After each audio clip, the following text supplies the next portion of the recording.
Good day, guys. In today's video we're going to be looking at the poem An Irish Airman Foresees His Death, another poem by William Yeats. Alright, so first I'm going to just quickly read the poem to you before we get on to the discussion. I know that I shall meet my fate, somewhere among the clouds above. Those that I fight I do not hate, those that I guard I do not love. My country is Kiltartan Cross, my countrymen Kiltartan's poor. No likely end could bring them loss, or leave them happier than before. Nor law nor duty bade me fight, nor public men nor cheering crowds. A lonely impulse of delight drove to this tumult in the clouds. I balanced all, brought all to mind, the years to come seemed waste of breath. A waste of breath the years behind, in balance with this life, this death. Alright. Now, I didn't have a copy of the poem when I analyzed it, so I hand wrote it, but I'm sure you can still make sense of it all and hopefully read that okay. Alright, so this poem is based on a true story. William Yeats had a friend who was a major in the Air Force, and his name was Robert Gregory, and he died during World War I. Robert Gregory was an Irish pilot, and he was mistakenly shot down by an Allied Italian aviator. Now, you'll see in the first line, it talks about I, first person, I. We cannot say the poet, because this is not Yeats. This is Robert Gregory. So what Yeats has done is he's tried to get into the mind of Robert Gregory and trying to explain about his life and his ways of thinking and the thoughts that he had about knowing that he was going to die and things like that. So all the I's in this poem are the perspective of Robert Gregory, who was shot down in World War I. World War I, of course, taking place between 1914 and 1918. Yeats wrote this poem in 1918, but it was only published first in 1919. Alright, so let's have a look. I know that I shall meet my fate somewhere among the clouds above. The speaker says he knows he's going to die. Where's he going to die? Somewhere among the clouds above. How do you get above amongst the clouds? In an airplane. The fact that he's saying the clouds above me means that he's on the ground, in a sense. Okay. Now I've written here enjambment, E-N-J-A-M-B-M-E-N-T, enjambment, also known as run-on lines. That occurs, or it's a stylistic device, when one line of poetry runs on to the next. So the sentence runs from one line to the next without stopping. I know that I shall meet my fate somewhere among the clouds above. Okay, so we call that enjambment. Alright. Then he says, those that I fight I do not hate. So those that I am fighting, I don't actually hate them. I mean, there's thousands, tens of thousands of people that I'm fighting. I don't know them from a bar of soap, so how could I possibly hate them? But he's also not fighting for his country. He's not really being patriotic either, and we'll see a little bit later. He also says, those that I guard I do not love. Those that I'm fighting for and trying to protect, I don't actually love either. So he's saying that although I am an Irish airman, Ireland to me, I'm not really, that patriotic about it. Now, before I move on to the next slide, this green highlighted part here is what we call an anaphora, and I've written it on the side here in green. And an anaphora is a figure of speech, and it is when you repeat a phrase at the start of clauses that are in succession, one after the other. So you'll see here, those that I do not. Repetition. It's very cleverly done when you contrast an idea and make a statement. You've got fight versus guard, hate versus love here. Then he goes to tell us who he is essentially fighting for and who he does care about. He says, my country is Kiltartan Cross. Now, Kiltartan Cross is not actually a country. It's a place in Ireland. It's almost like a county, but even smaller than that.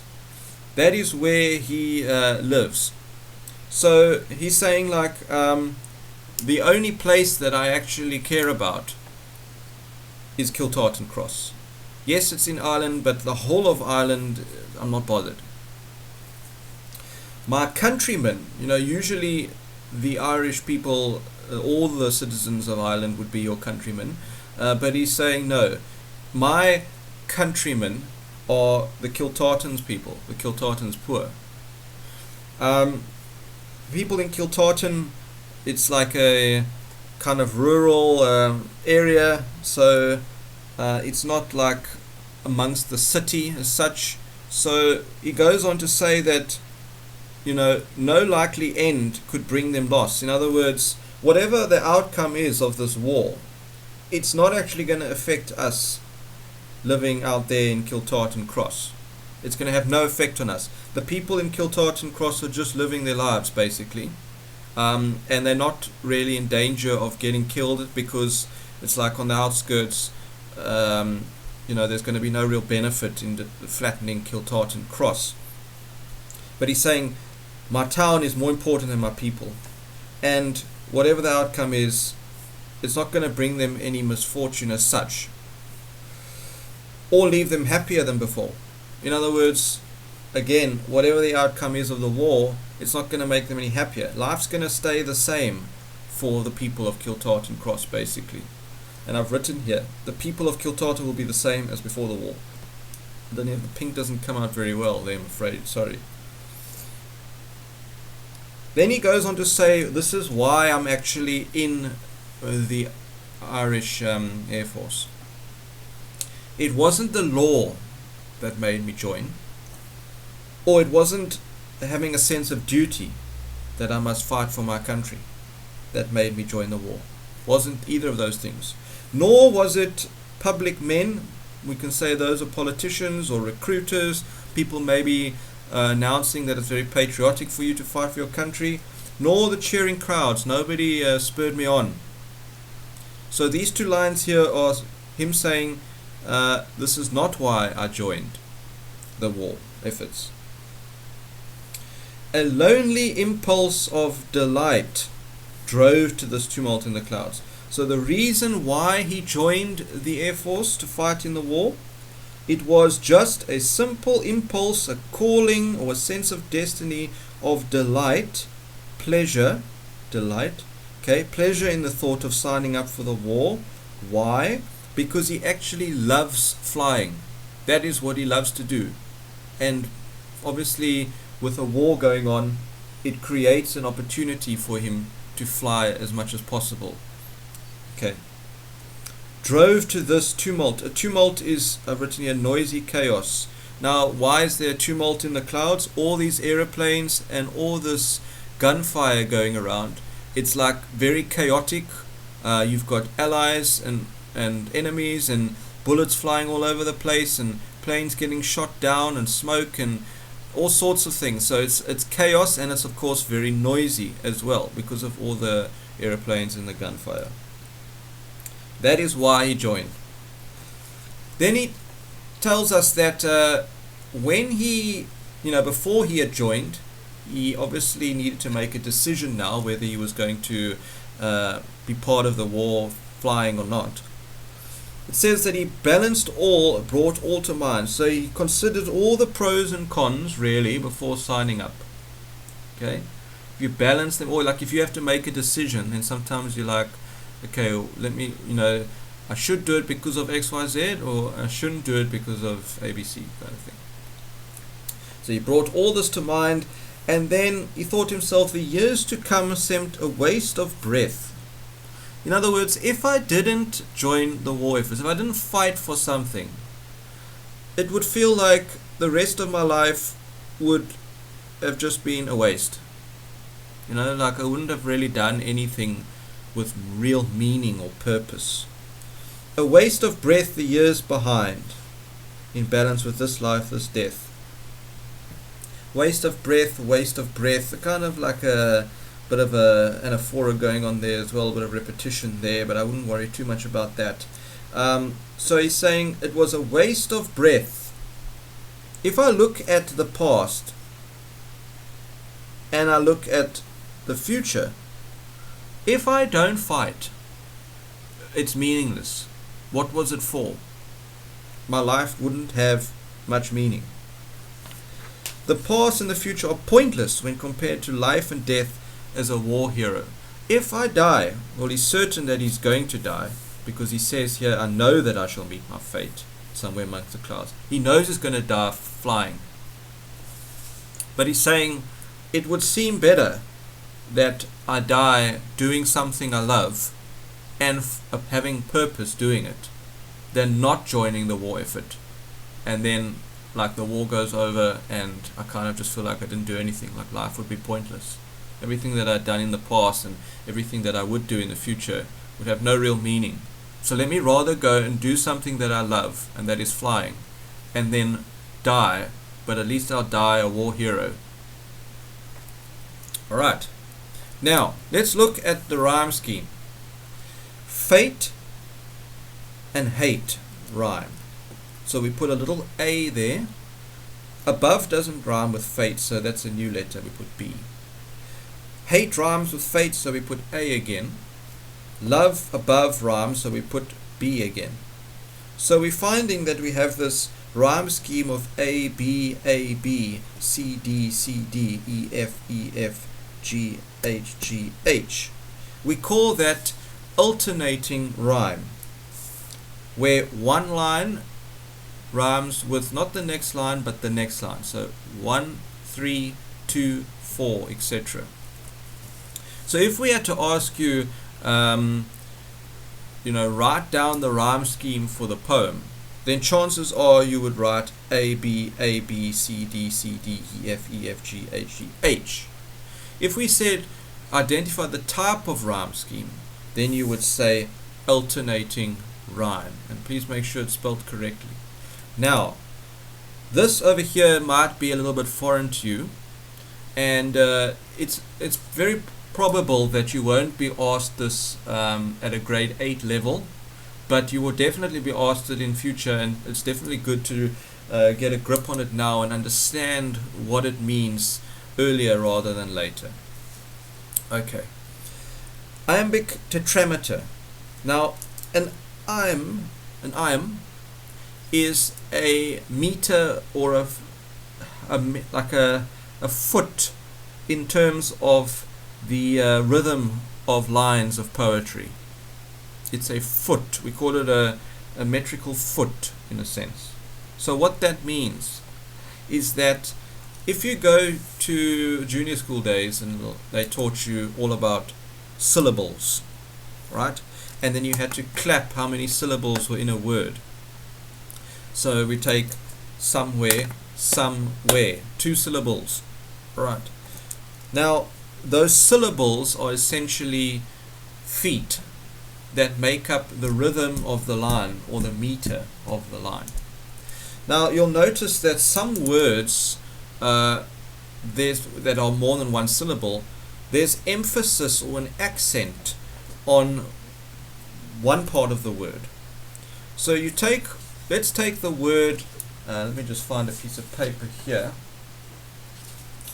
Let me just use this. Let's take the word background. Background. Okay. Do you say he is in the background, or do you say he's in the background? You say the first one, he's in the background. He's in the background. Okay. Now, this has 2 syllables, right? Now, if I come to the poem, there are 8 syllables in a line, every line. Let's check. Let's take the first line. I know that I shall meet my fate. 8 syllables. Second line, somewhere among the clouds above. 8 syllables. Now we go all the way through. There are 8 syllables in every line. Now, the iamb part refers to the meter and the syllables and the metric foot. These things I've just drawn represent feet, where that is unaccented or not stressed, and that is accented stressed. So, you know, it's a little bit unnatural for us to talk that way, but essentially it is there. So you would go, I know that I shall meet my fate somewhere among the clouds above. That's essentially what it's meaning. So the iambic part means unstressed, stressed, unstressed, stressed, unstressed, stressed. It's not words, it's syllables. So there could be 3 words in a line, but it has 8 syllables in that line. Alright. Now tetra, like quad, means 4. And there's meter, the meter, the like the rhythm of the line. Alright. Tetra means that there are 4 stressed syllables and 4 unstressed syllables in each line. So I have 8 syllables in a line, 4 of those syllables are stressed, 4 of them are not stressed. And essentially it has to go unstressed, stressed, unstressed, stressed, unstressed, stressed in every line. If this was trimeter, then it would mean, tri being 3, it would mean there would be 3 stressed syllables and 3 unstressed syllables in a line, and there would therefore be 6 syllables in a line. Okay, so this poem is written in iambic tetrameter. Right. And that is essentially the poem.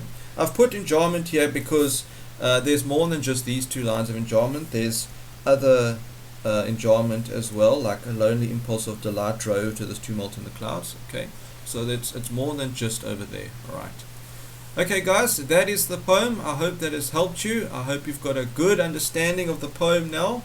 And if you're looking for some questions on the poem, there are 9 questions for you. Those questions that you need to answer, and then you will get the answers once you have answered the questions. Alright, good luck.